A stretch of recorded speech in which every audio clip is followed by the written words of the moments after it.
Hey guys, today we're going to be checking out the Gemini Castor Pro by Vancer. This mouse was sent out by Lethal Gaming Gear, but like always, that won't really affect anything I do say in these reviews. Starting off the unboxing experience, since it is a pretty nice one, you do get the mouse itself, followed by a arm sleeve, which I'm pretty sure is too big for majority of people. You do get the charging cable, the dongle, which is pretty special, especially on this mouse. I'll get into that in a bit. You also do get some skates and grips. I do believe these are actually BTL skates and grips, since Vancer does own BTL. Since this is the Pro model of the mouse, it does feature this new wireless dongle, which pretty much just shows you your battery life, your polling rate, and your DPI. I think this is a great addition to the mouse, since you can just look down at your desk and see all the information about your mouse. As for the specs of the mouse, you're actually getting some pretty decent stuff, such as a 3395 sensor, but that's pretty much expected to be in mice these days. You are also getting TTC golds for the main switches, so these are going to be pretty different from your Kale 8.0s and all the Huano mice that are coming out recently. These switches are pretty light and tactile, and honestly my favorite, and they beat Kale 8.0s just in terms of actual feel and actual performance. The scroll wheel is going to be also a TTC gold encoder, so it's going to be pretty much standard. It feels good, it's pretty light, each step is pretty defined. It's a pretty good scroll wheel overall. The battery life is going to be 59 hours, so it's not going to be the best. It's not going to come close to something like a Logitech mouse, but it's still pretty good. The coating is something that I actually do quite enjoy. It's not going to be as grippy as a Vaxi coating or something like that. It's this matte kind of coating, doesn't really pick up fingerprint, grime, or sweat. It's just a relatively smooth coating that feels pretty good, and it works well in games. Now here's just a short clip showing you how the actual clicks sound, and then I'll just talk about the actual quality of the mouse after that. As for the quality of the mouse, this is actually a really solid built mouse. Pretty much no creaking or as for the quality of the mouse, this is actually a really solid built mouse. Pretty much no creaking or flexing to the sides pretty much anywhere.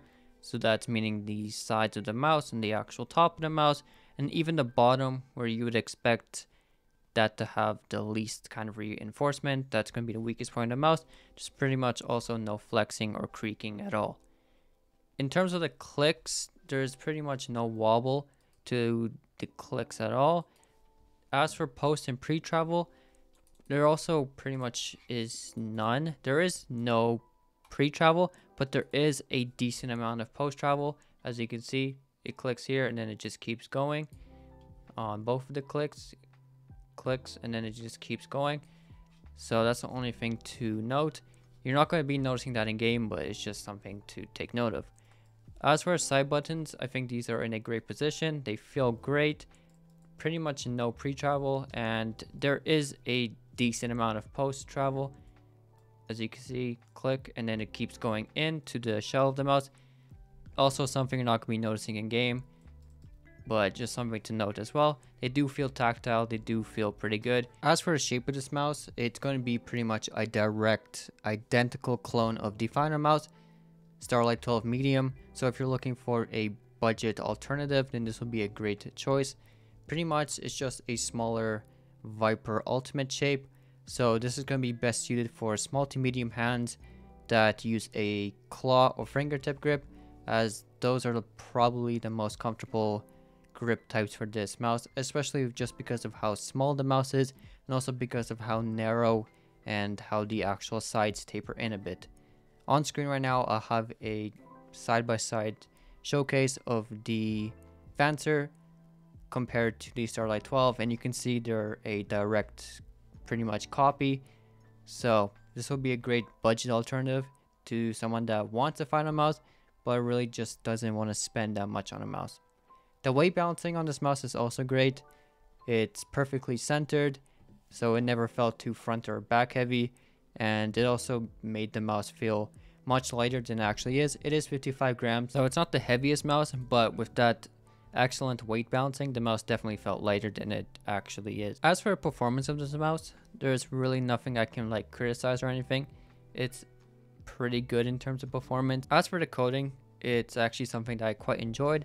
It is this matte kind of coating, as you can see in the light. It's not going to be as sticky or I guess grippy as a Waxy or Superlight coating, but you're also not going to be getting a lot of sweat or grime on it. I can best compare the grip on this mouse to something like the Boardsy mouse.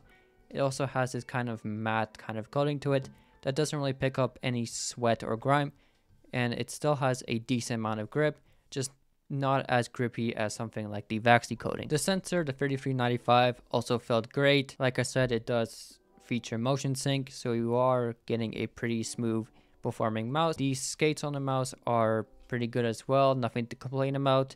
They are reasonably thick and they're reasonably fast and no scratchiness or anything like that. I believe these are BTL grips, since Vancer and BTL are pretty much the same company. The main clicks on this mouse also felt great in game, nothing to complain about. They're light enough, tactile enough to spam click. The position of the side buttons are also in a great position. I don't really have to raise my finger that much. As you can see, this is how I grip the mouse, and they're in a pretty reasonable position. The scroll wheel is also pretty good. It's light, but it's not that light where I was kind of misfiring or anything. And the button, the mouse click button, also pretty light and never bothered me in any way. The scroll wheel doesn't really stick out of the mouse that much, but it's also never a thing that really bothered me in game. So one of the features the Pro mouse has over the standard one is the ability to flash a custom firmware, which they call God mode. This is going to be pretty much similar to Waxy's competitive mode. Pretty much means you are losing some features on the mouse, you are cutting your battery life in half, but you are getting the most performance out of your mouse sensor, which in day-to-day use, playing games for pretty much hours, I noticed no performance difference at all. It's not going to be like a change from 1K to 4K to 8K hertz. It's pretty much not going to be noticeable at all. Sure, there might be some changes, like a millisecond or two of less delay, but it's not going to be something a normal average customer is going to be noticing. I think a average consumer is mostly going to be caring about their battery life, and then in that case they're not going to be really caring about God mode. So in my opinion, God mode is not really worth it. Sure, if you're one of the top like pro players, sure, it might help you a bit, but I'd rather keep my battery life than flashing a firmware that I have no clue what it does and then losing half of my battery life in return. As for pricing and availability, the price of the Pro model is going to be coming in at 110 USD, and the standard version is going to be coming in at 90 USD. Pretty much the only difference is you are getting that dongle, you are getting a new MCU in the mouse, which does give you the feature to flash God mode. So for a extra $20, it's really up to you if you think a new dongle and a stupid custom firmware is going to be really worth it to you. The mouse does come in 5 colorways. In front of me I have the Cotton Candy, which has these pastel pink and a pastel blue on the bottom. The gradient in between is not really a smooth transition, but at this point I'm just nitpicking, but it's a pretty clean colorway. It does come in 5 other colorways. You get your black standard one, a pink one, a shiny green, kind of like a camo with orange, and then just a white clean looking colorway. As for availability, currently there is none. The only units in circulation are going to be reviewer units, but when this mouse does come out, and if it's in a lot of retailers such as Lethal Gaming Gear and Max Gaming, then this will be a solid pick since it's giving you that Finalmouse shape. You are getting great quality. You're also getting that dongle and just some other stuff. For 110 bucks, this is going to be a solid recommendation. Since it is a well-built mouse, there's nothing wrong with the mouse at all. Nothing I can really criticize. And yeah, for the price point it's coming at, and if it's in a lot of retailers, this is a mouse that's going to be selling well. And I think it's a super solid pick, especially for 110 bucks. Anyways, that's all from me. If you guys enjoyed this video, a like and sub would be much appreciated. But yeah, see you all in the next one.